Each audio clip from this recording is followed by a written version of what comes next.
so they don't pay any attention to the peripheral damage these things cause. You know, we can do enough damage to our world that it doesn't survive. And it doesn't seem to enter their head that the Earth is alive. It's alive. It takes in energy from the sun. It produces all this life. And, you know, we affect its basic operation, its survival. There was an incredibly big tsunami in the Indian Ocean that was devastating for not only Sumatra and Indonesia, but Thailand, India, Malaysia, and even the east coast of Africa. It was caused by an earthquake, a shift under the Indian Ocean. Now, we know that the technology is out there and many nations can induce earthquakes. In fact, there's been an effort for probably the last 30, 40 years to control all natural processes, since they would give you a tremendous advantage in war.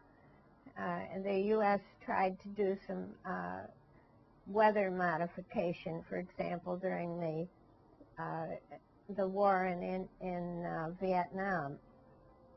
And I think they called it Project Skyfire or something like that. And they were trying to control lightning and monsoon rains.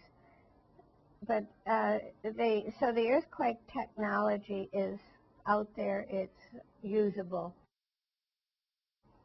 Probably U.S., Russia, Japan, China, maybe India. So there's quite a few countries would have this ability. The earthquake was not the usual, and there's even a dispute over where the center was located. Australia claims it's about 350 miles south of where the United States says it was. And so there's not an agreement on the location of the epicenter. There was no preliminary warning that there would be an earthquake. Usually there are earth tremors that are picked up by the local centers, earthquake centers. They can pick up these tremors and they know it's building up to an earthquake. But there wasn't any preliminary. There were no identified aftershocks. Now, there were tremors after, but there was none that was large enough to be identified as an aftershock. The people, in fact, when they felt some of these tremors, they prepared for a second tidal wave, which never came. If you know anything about artificial earthquakes, such as we had with the nuclear weapon testing in Nevada, you know that there's the earthquake, say, is 9 or 8 on the Richter scale.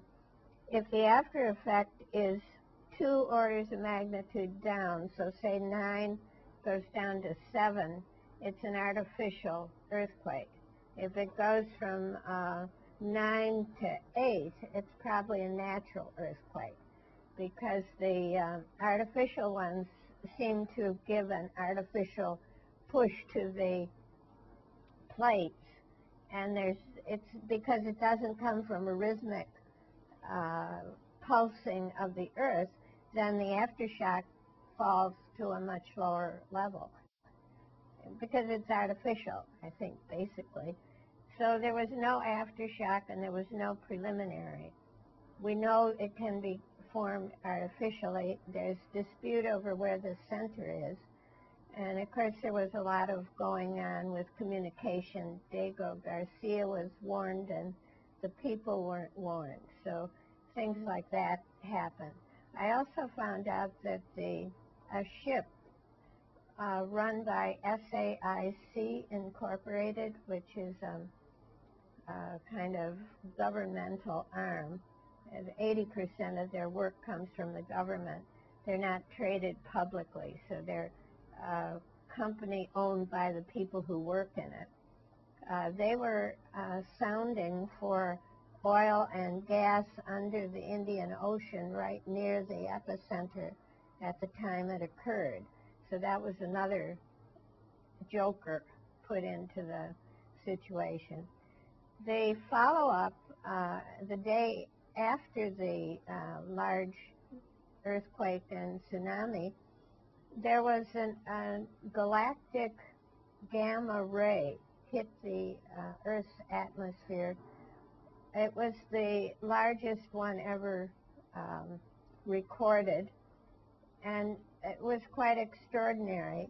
Now, it came after the earthquake. However, these gamma rays are also connected with a gravity wave, which comes ahead of the gamma ray.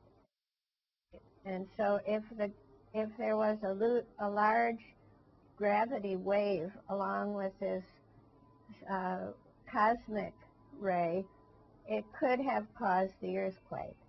That is right now the favored scientific explanation, but nobody really has all the dots connected and can really lay out what happened.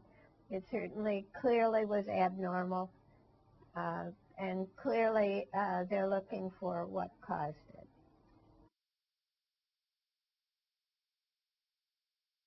The artificial creation of an earthquake could be done in several ways, but probably the one that would be most likely to be used has to do with a facility like HAARP. Now, HAARP, H-A-A-R-P, High Active Auroral Research Project, which the United States has set up in Gacona, Alaska, which is somewhere between Anchorage and Fairbanks,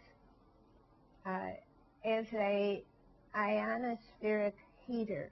It's a grid of, I think there are 48 now, transmission towers, but they're put in a grid which is 6 by 8 grid. So there's all these parallel transmission towers. They expect to have 150 when it's finished, but they do have 48 now, and it is operative. It sends a synchronized wave up to the ionosphere, and what happens is some of it comes back reflects back to the Earth. Now, this is a very flexible, mobile array, and they can change the angle so that the returning rays go in different directions, so they can aim it.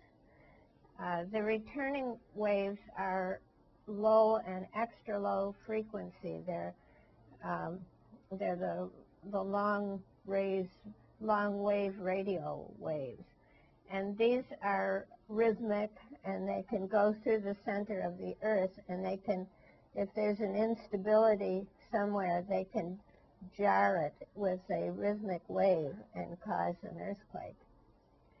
They're being used now for several purposes. One is they're calling it deep earth tomography.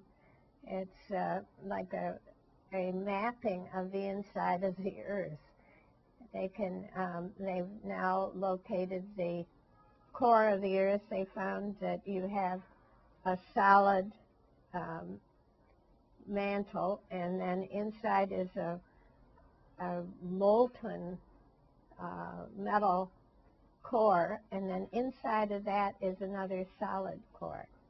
And so they're studying this, what's going on internally in the Earth itself. And they're looking for underground bunkers and for underground oil and gas supplies, that sort of thing. So much of their funding from Congress is coming for deep earth tomography.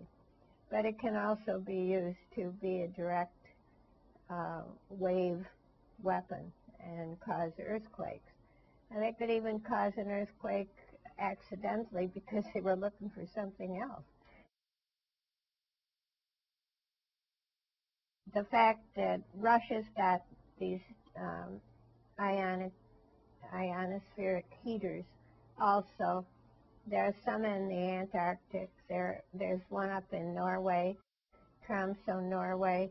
So there are different ionic heaters, ionospheric heaters around the Earth. So we can't just say HAARP did it, because the other people also have this technology. I have not heard anything about that. I really don't know what happened in Iran, but again, it was huge. And I wouldn't be surprised if some of this was accidental because of their manipulation of the weather and the jet stream and there are 5 vapor rivers up in the northern hemisphere and 5 in the southern. So they're trying to move these things around and control weather. So I wouldn't be surprised if these are side effects of manipulation of the Earth system.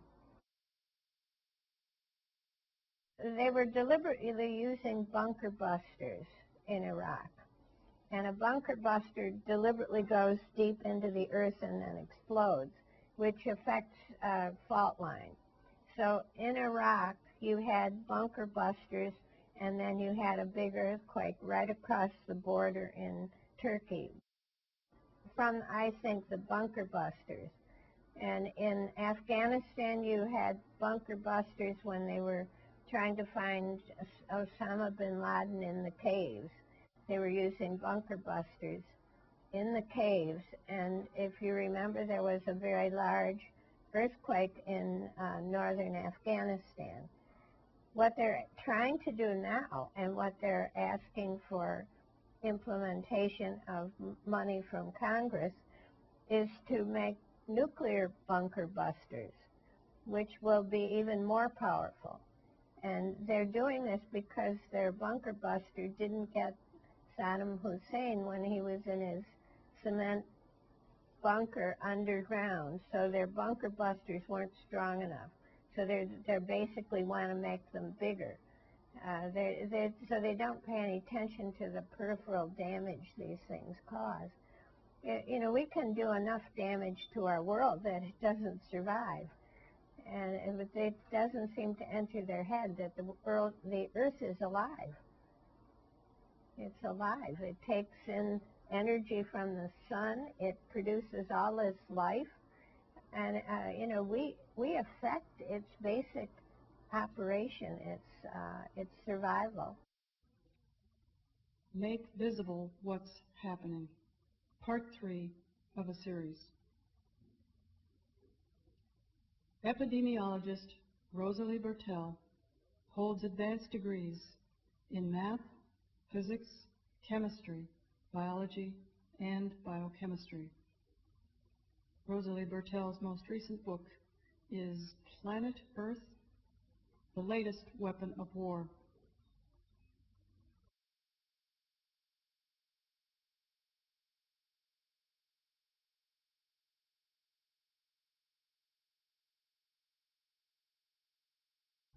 She is the subject of a recent biography, Rosalie Bertell, scientist, ecofeminist, visionary.